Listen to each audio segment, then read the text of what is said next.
नाजरीन आदाब, मैं हूं सैयद महमूद पीर और आप देख रहे हैं करनूल सिटी न्यूज़ उर्दू। शहर करनूल की 8वीं वार्ड में टीजी भरत भरोसा का यात्रा का दौरा रहा, जिसमें उन्होंने अवाम से अपील की है कि हिंदू मुसलमान का फर्क न करते हुए जो हमेशा अवाम की खिदमत करते रहते हैं उन्हें वोट दें। शहर करनूल के 8वीं वार्ड के बड़े पड़खाने में आज TG Bharat Kurnool TDP MLA के उम्मीदवार का भरोसा यात्रा का दौरा हुआ, जिसमें उन्होंने बड़ा पड़खाना, दंडगेरी, बेकारगट्टा, गफार स्ट्रीट में घर घर जाकर अवाम से अपील की कि इलेक्शंस के सामने ही हिंदू मुसलमान का तफरक़ात लाकर सियासत करते हैं कुछ सियासतदान। भरत ने कहा कि गुज़िश्ता 40 वर्षों से टीजी भरत परिवार हर मजहब के साथ साथ मुसलमानों की भी खिदमत की, जिसके चलते टीजी भरत ने कहा कि इस बार भी उन्हें वोट देकर आजमाएं कि वो कैसे तरक्की करते हैं करनूल की। वाईएसआरसीपी की हुकूमत में 5 बरस में करनूल को बहुत नुकसान उठाना पड़ा। उन्होंने कहा अगर वो इस बार बहैसियत एमएलए टीजी भरत को जिताएंगे तो वो पार्टी के 6 पॉइंट्स और इनके ज़ाती 6 पॉइंट्स दोनों अमल कर करनूल को तरक्की के तरफ लेकर चलेंगे। और भरत ने यह भी कहा कि जैसे ही टीडीपी की हुकूमत इक़्तिदार में आती है तो वह फिर से रमज़ान तोहफा, दुल्हन स्कीम और कई मुस्लिम्स के जो स्कीम्स रुक गए हैं वह उसे फिर दोबारा शुरू करेगी। और कहा कि टीडीपी हुकूमत हर हमेशा मुसलमानों के ही तायद में रहती आई है और आगे चलकर मुसलमानों के तायद में ही रहेगी।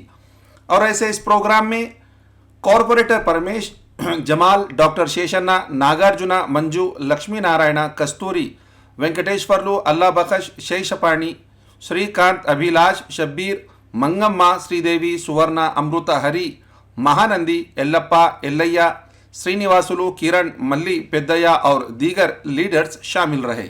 वाईएसआरसीपी की हुकूमत ने रायलसीमा में एक भी कापू कैश को वोट न देकर कापू समाज का नुकसान किया। एक प्रेस मीट में कापू बलिजा ओंटरी कैस्ट के जेएसी लीडर जेसुदास ने बताया। आज शहर करनूल में मुनक्किद की गई एक प्रेस मीट में कापू बलिजा ओंटरी कैस्ट के जेएसी लीडर जेसुदास और आकुला रामकृष्णा और दीगर लीडर्स ने बात करते हुए बताया कि दौरान हुकूमत वाईएसआरसीपी ने इनके कैस्ट को लापरवाह किया और एक भी सीट नहीं दी रायलसीमा के रीजन में। रायलसीमा में जबकि इनके कैस्ट को तेलुगु देशम पार्टी बहुत कदर करती आ रही है और टीडीपी की हुकूमत में इनकी कम्युनिटीज़ को बहुत फ़ायदा पहुंचाया, जिसके चलते वाईएसआरसीपी की हुकूमत ने इन्हें फाइनेंशियली और पॉलिटिकली बहुत नुकसान पहुंचाया रायलसीमा में, जिसके चलते वो आज एक प्रेस मीट में कहा कि वो टीडीपी एनडीए अलायंस को अपना साथ देंगे और उनका वोट सिर्फ टीडीपी को ही देने की अपील की आवाम से और टीजी भरत को जिताने की भी अपील की। 5 లక్షల పైబడి అందరినీ కూడా మరి కోటానికి మద్దతు ఇచ్చి తెలుగుదేశం పార్టీ బలిజలకు చేసిన ఉపకారం, అదేవిధంగా వైసీపీ పార్టీ బలిజలు చేసిన అన్యాయం చెప్పదలుచుకున్నామని చెప్పి సందర్భంగా తెలియజేస్తా ఉన్నాం। 2014 నుంచి 19 వరకు కూడా చంద్రబాబు నాయుడు గారు కాపు కార్పొరేషన్ ఏర్పాటు చేసి బలిజలందరికీ కూడా రుణాలు అందించిన సంఘటనలు మీకు అందరికీ కూడా తెలుసు। అదేవిధంగా పేద విద్యార్థుల్ని విదేశాలు పంపించి సుమారు 10 లక్షల నుంచి 25 లక్షల దాకా లోన్ ఇచ్చి విదేశాలకు పంపించింది చంద్రబాబు నాయుడు గారు। కాపు కార్పొరేషన్ ఏర్పాటు చేసి ప్రతి ఒక్కరికి లోన్ ఇచ్చింది। అదేవిధంగా కాపు భవనాలు జిల్లా హెడ్ క్వార్టర్లో, నియోజకవర్గం హెడ్ క్వార్టర్లో, మండలం హెడ్ క్వార్టర్లో కూడా చాలా చోట్ల కాపులు చిన్నకారు అందరూ కూడా బిల్డింగ్లు కట్టించింది తెలుగుదేశం ప్రభుత్వం।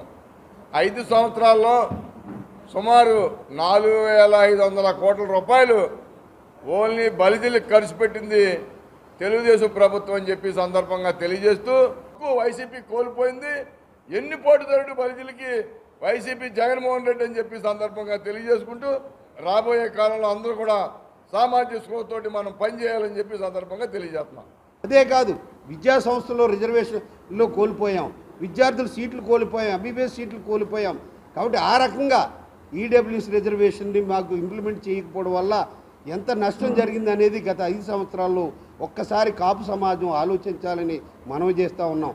అదే కాదు, కాపు కార్పొరేషన్ ద్వారా 2,000 కోట్లు అన్నది ఆయన పక్కకు పెట్టేసి కాపు భవనాలు కానీ, విదేశీ విద్య కానీ, ఇందాక వారు చెప్పినట్టుగా రుణాలు కానీ, ఏ రకమైనటువంటి కాపుల యొక్క ఆర్థికాభివృద్ధికి వారు ఏ రకమైన నిధులు కేటాయించకుండా అన్ని పథకాలతోటి కలిపి మేము 30,000 కోట్లు ఖర్చు పెట్టాం, 40,000 కోట్లు ఖర్చు పెట్టామని చెప్పి పక్కదారి ప్రకటనలు చేస్తున్నారు తప్ప కార్పొరేషన్ ద్వారా వీరికి ఈ సమాజానికి ఏ విధమైనటువంటి సహాయ సహకారాలు అందజేయలేదు. पाण्यम असेंबली हल्के कल्लूर अर्बन के 19वें वार्ड में दौरा किया Panyam TDP MLA candidate Gowru Charitha Venkata Reddy ने और कहा कि टीडीपी के वोट देकर इधर उन्हें एमएलए और चंद्रबाबू नायडू को रियासत आंध्र प्रदेश का चीफ मिनिस्टर बनाने की अपील की।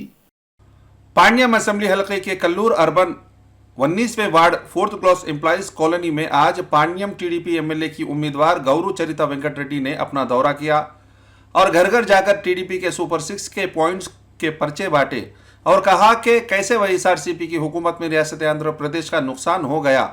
अगर इस नुकसान की भरपाई के लिए अवाम को इस बार तेलुगुदेशम पार्टी अलायंस एनडीए को वोट देकर उन्हें जिताने की अपील की और आने वाले महीने के 13 तारीख 2024 को अपना वोट का हक इस्तेमाल कर अपना कीमती वोट टीडीपी अलायंस एनडीए को डालने की अपील भी की, जिसके चलते बेरोजगारों के लिए नौकरियां भी फराहम का वादा किया गौरू चरिता ने। ద్వారా తెల్లారేసరికి మీ పెన్షన్ మీకు అందజేయడం జరుగుతుంది. మళ్ళీ ఎవరెవరో ఏవేవో అపోహలు వేరే అన్ని అబద్ధాల మాటలు కల్లిబొల్లి మాటలు చెప్తా ఉన్నారు. చంద్రబాబు నాయుడు వస్తే మీకు పెన్షన్ ఇంటికి రాదు, మీరు పోయి గ్రామ సచివాలయాల కాడ పడిగాపులు కాలేయాలి. కానీ అదెంత అబద్ధము. చంద్రబాబు నాయుడు గారు కూడా 1వ తేదీ తెల్లారే వాలంటీర్ల ద్వారానే మీ పెన్షన్ మీ ఇంటికే తెచ్చి ఇవ్వడం జరుగుతుంది. తర్వాత అమ్మా ఇప్పుడున్న మన పిల్లలకు ఎస్సీ ఎస్టీ బీసీ మైనార్టీ పిల్లలకు అందరికీ పెళ్లిళ్ళు అయితే గతంలో చంద్రబాబు నాయుడు గారు ముఖ్యమంత్రిగా ఉన్నప్పుడు 50,000 రూపాయలు ఇచ్చారు. ఇప్పుడు దాన్ని 1,00,000 రూపాయలు చేస్తున్నాడు. చంద్రన్న బీమా కూడా మనము 15 రూపాయలు కడితే చంద్రన్న బీమా ఉండేది. అప్పుడు ఈ జగన్మోహన్ రెడ్డి వచ్చిన తర్వాత అది లేదు. మళ్ళీ మన చంద్రన్న ముఖ్యమంత్రి అయితే 5 లక్షలున్న చంద్రన్న బీమాను 10 లక్షల రూపాయలు చేస్తా ఉన్నారు. ఇప్పుడు शहर करनूल के 45th वार्ड इंचार्ज और साबिका कॉरपोरेटर सुंकन्ना की सदारत में आज टीजी भरत को वोट देकर उन्हें जिताने की अपील के साथ एक कैनवसिंग की और कहा कि टीजी भरत परिवार गुज़िश्ता 40 साल से आवाम की खिदमत अंजाम देते आ रही है। शहर करनूल के असेंबली हलके के 45वें वार्ड में TG Bharat Kurnool TDP MLA candidate को इस बार वोट देकर जिताने की अपील को लेकर उस वार्ड के टीडीपी इंचार्ज और साबिका कॉरपोरेटर सुंकन्ना ने घर घर जाकर अवाम से अपील की और कहा कि टीजी भरत परिवार गुज़िश्ता 40 सालों से अवाम की खिदमत अंजाम देते आ रही है और कहा कि भरत की जीत के बाद टीडीपी के 6 पॉइंट्स और भरत के खुद के 6 पॉइंट्स दोनों मिलाकर करनूल की तरक्की करेंगे। और सुंकन्ना ने यह भी कहा कि इस बार मजहब का तफरकात न लाते हुए जो शख्स खिदमत करते आ रहे हैं, जिनका नाम है टीजी भरत परिवार, और टीजी भरत इस बार टीडीपी से वो करनूल एमएलए के उम्मीदवार की हैसियत से ठहरे हैं, उन्हें जिताने की अपील की है। जिसके चलते सुंकन्ना ने यह भी बताया कि अगर वो इस बार एमएलए की हैसियत से जीत जाएंगे तो बेरोजगारों के लिए नई फैक्ट्रीज लाकर उन्हें नौकरियां और दीगर कंपनीज में नौकरियां दिलवाएंगे, जिसके चलते नौजवानों का मुस्तकबिल अच्छा होगा और जो फिल वक्त पीने के पानी का मसला है उसका भी वो पूरी तरह यानी परमानेंट का सॉल्यूशन करेंगे, हल करेंगे। सुंकन्ना ने यह भी अपील की है कि टीजी भरत पर उन्हें पूरा भरोसा है कि वो కర్నూల్ के ఎమ్మెల్యే జీతనే के बाद కర్నూల్ की तरक्की करेंगे।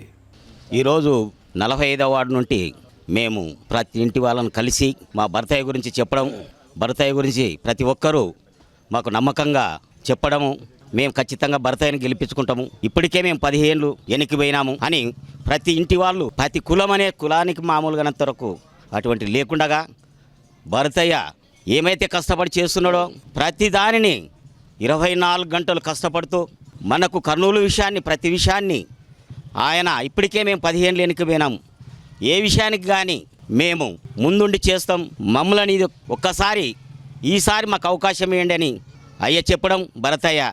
మేము 45 వార్డుల నుండి ప్రతి బూతులో ఉన్న వాళ్ళంతా కలిసి వేగంగా ప్రతి లైన్ తిరుగుతూ మేము భరతయ్య గురించి చెప్పుతూ దీనితో ఇంతటితో నేను ముగించుకుంటున్నా. సుందరరాజు ఇంటింటి తిరిగి ప్రతి డోర్కి పోయి క్యాన్వాసింగ్ చేసి ఎంపీ కోటి ఎమ్మెల్యే కోటి మీరు ఖచ్చితంగా వేయండి. ఈరోజు మనము అభివృద్ధి చేసుకోలేకపోతే ఇప్పటికీ 10 ఏళ్ళు మనము వెనుకబడినామని ప్రతి ఒక్కరికి డోర్ డోర్ చెప్తున్నాము. ఏ నాయకుడు కూడా అభివృద్ధి చేయలేదు, వచ్చి మూటలు కట్టుకొని పోయిన వాళ్ళే కానీ అభివృద్ధి గురించి మాత్రం ఎవరు కూడా ఆలోచించలేదు. ఒక టీజీ కుటుంబం మాత్రమే సేవ చేస్తారని మేము గ్యారంటీగా చెప్పగలుగుతున్నాం. డోర్కి భారీ మెజార్టీతో కనీసం అంటే 35,000 ఓట్లతోటి గడపడతామని మేము గ్యారంటీగా చెప్పగలుగుతున్నాము. వార్డులో ప్రతి వార్డులో చూడండి, ఎక్కడైనా కానీ వేసేదే భరతయ్యకి మేము గెలిపించేదని ప్రతి ఇదిలో కూడా కనుక్కుంటున్నాం. గ్యారంటీగా చెప్తున్నారు. కనీసం అంటే ఒక్కొక్క వార్డులో వచ్చేసి ఒక 5,000 ఓట్లు వస్తే ఖచ్చితంగా 30,000 చిల్లర అవుతుందని మీకు అందరికీ తెలియజేస్తున్నాను. 2 दिन पहले शहर करनूल के अब्दुल्ला खान एस्टेट में ड्रेस सर्किल के कपड़ों की दुकान जल गई. साबिका एमपी राज्यसभा टीजी वेंकटेश का दौरा और कहा कि अगर फायर इंजन सही वक्त पर नहीं आती तो एम्प्लॉयज की जान भी जा सकती थी. 2 दिन पहले शहर करनूल के अब्दुल्ला खान एस्टेट में ड्रेस सर्किल में शॉर्ट सर्किट की वजह से एक भारी आग लग गई, जिसमें माली नुकसान हुआ, जिसके चलते साबिका राज्यसभा एमपी टीजी वेंकटेश ने ड्रेस सर्किल दुकान के मालिक से मिलकर इस दुकान का मुआयना किया और कहा कि ड्रेस सर्किल में काम कर रहे एम्प्लॉयज ने बड़ी ही होशियारी के साथ आग लगते ही फायर इंजन को बुलाकर आग को बुझाने में उन्होंने बड़ी ही मेहनत की और कहा कि टीजी वेंकटेश जल्दी से इस आग को अगर नहीं बुझाते फायर इंजन का स्टाफ तो शायद माली नुकसान के साथ साथ जानी नुकसान का भी नुकसान उठाना पड़ता. और उन्होंने कंसल्ट गवर्नमेंट ऑफिसर से अपील की कि हर हमेशा आदमियों से रश भरा हुआ अब्दुल्ला खान एस्टेट में दोबारा ऐसा हादसा नहीं हुए जैसा देखने को कहा. टीजी वेंकटेश के साथ ड्रेस सर्किल के शॉप ओनर्स गोपाल रेड्डी, वरुण और दीगर हजरात मौजूद रहे. पाण्यम असेंबली हलके में 50 खानदान के अफराद टीडीपी में शामिल हुए.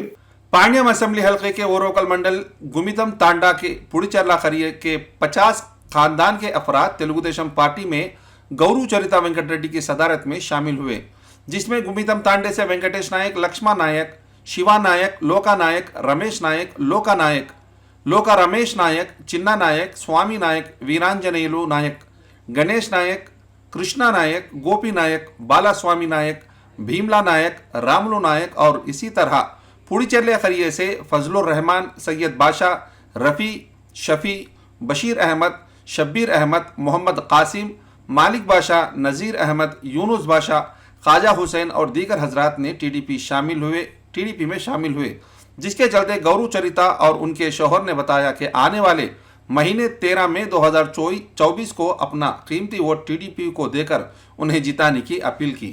नाजरीन, ये थे आज की खबरें. कल फिर दूसरे खबरों से मुलाकात करेंगे. जब तक के लिए शब्बा खैर.